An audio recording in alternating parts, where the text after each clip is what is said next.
Today we are working on page 8 and page 9 in your handout packet.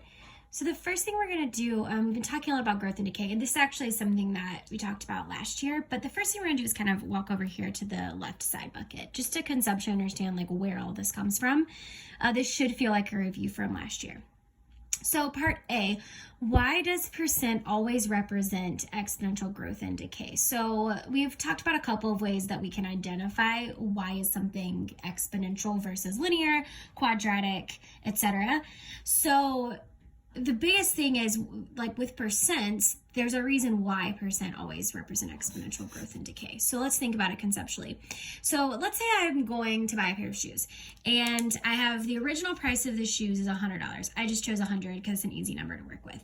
And there's a sign that says it's 40% off of the original price. So let's just think about what that wording means. 40% off of $100, the original price, right? What does that off of mean to do? Of means to multiply. That means I'm taking 40% of 100. So I convert this percent to a decimal, 0.40. Why do I convert to a decimal? Because we always do, we divide by 100%. And also your graphing calculators don't have that percent button.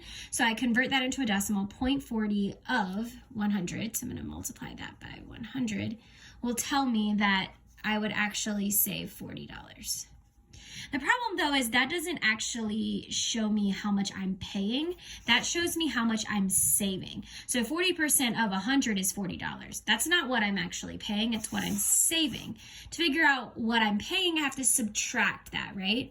So that leads us to this next part. So that adding and subtracting piece. So $40 is my savings.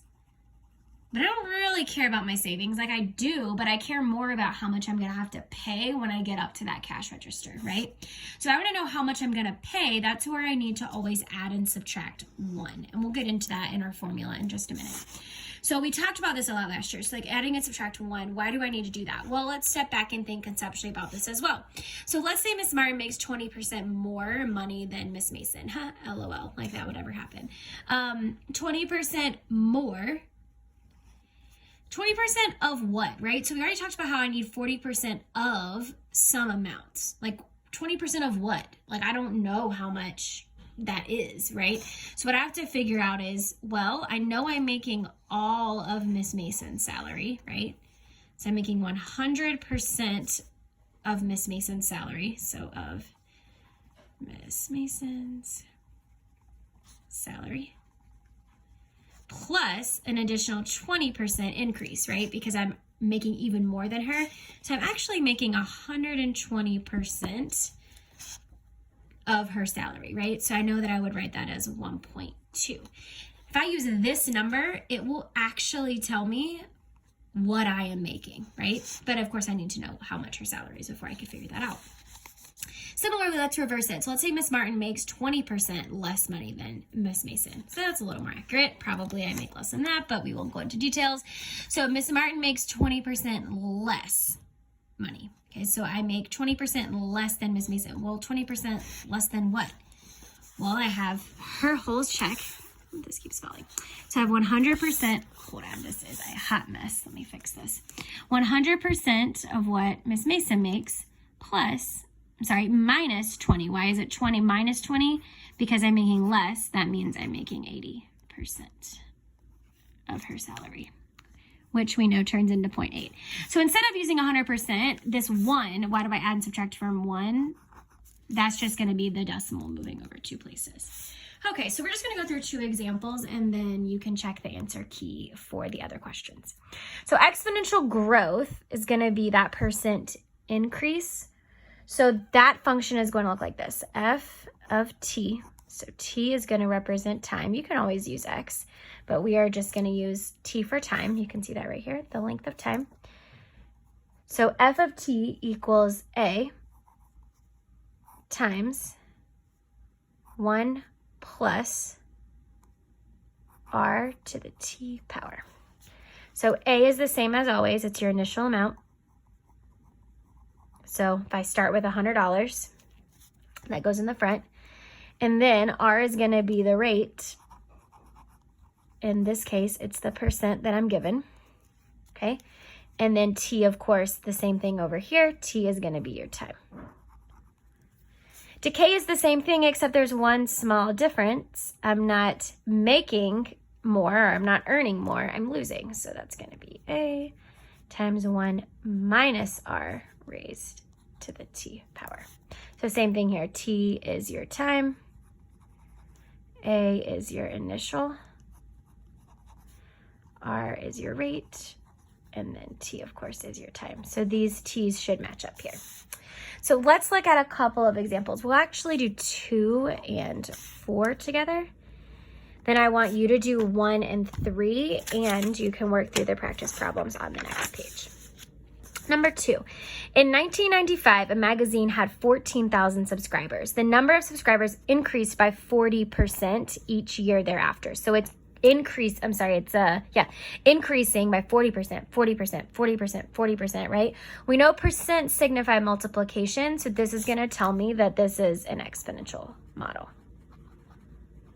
And it's a percent, so that I know if it's a percent, I'm gonna be using my model up here. Well, which one is it gonna be? Growth or decay?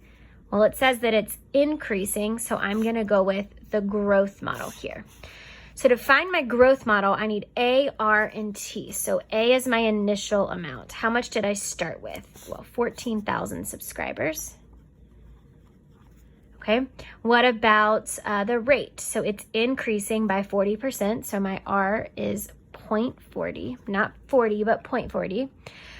And then they want to know the number of subscribers in 2016. Well, the time is not 2016. That would represent 2016 years. Like time, think of it as how much time has gone by.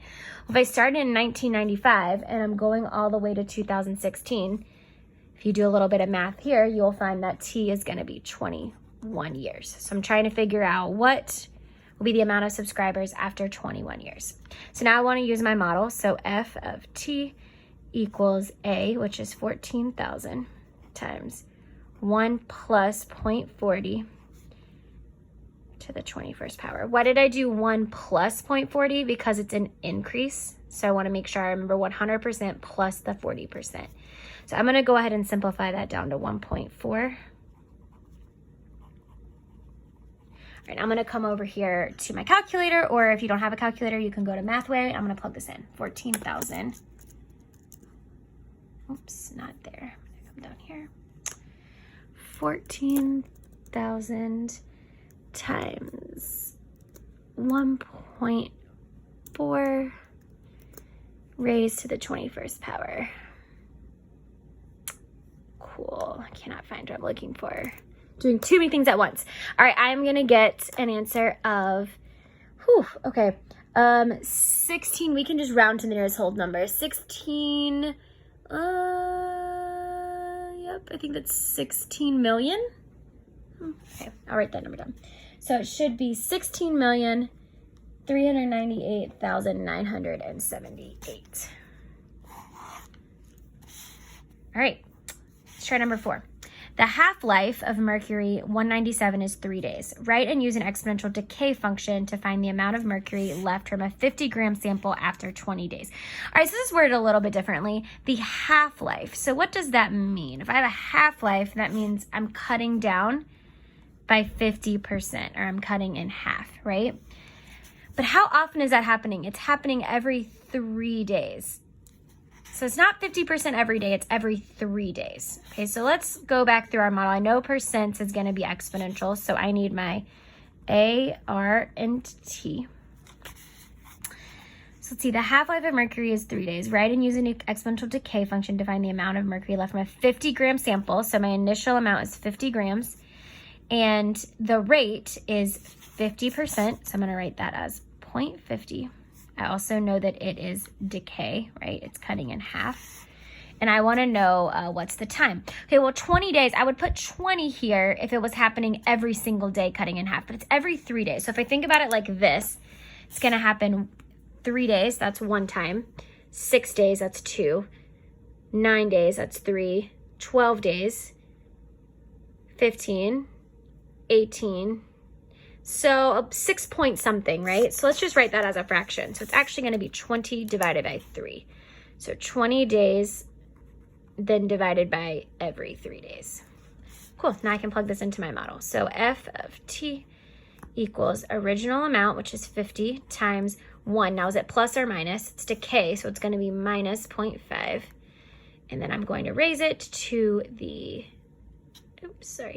raise it to the 20 over 3. So I'm going to simplify this down to 0.5, 20 over 3, and then 50. And I'm going to come over here and I'm going to plug it into Mathway. 50 parentheses 0.5. And then I'm going to raise it to the 20 over 3. Sweet. And I'm going to get don't care about Squarespace. I'm going to put 0.5 as my answer. So after 20 days, I will have 0.5, or we'll just do 0.49 grams. And this would have been 16 million subscribers up here. Sorry, I didn't label that. All right, so go ahead and try these. Try number 1, number 3, and continue on to the next page 9. You can work through any of these examples. They're optional, and all answers are posted in the Google Doc. Email me if you have any questions.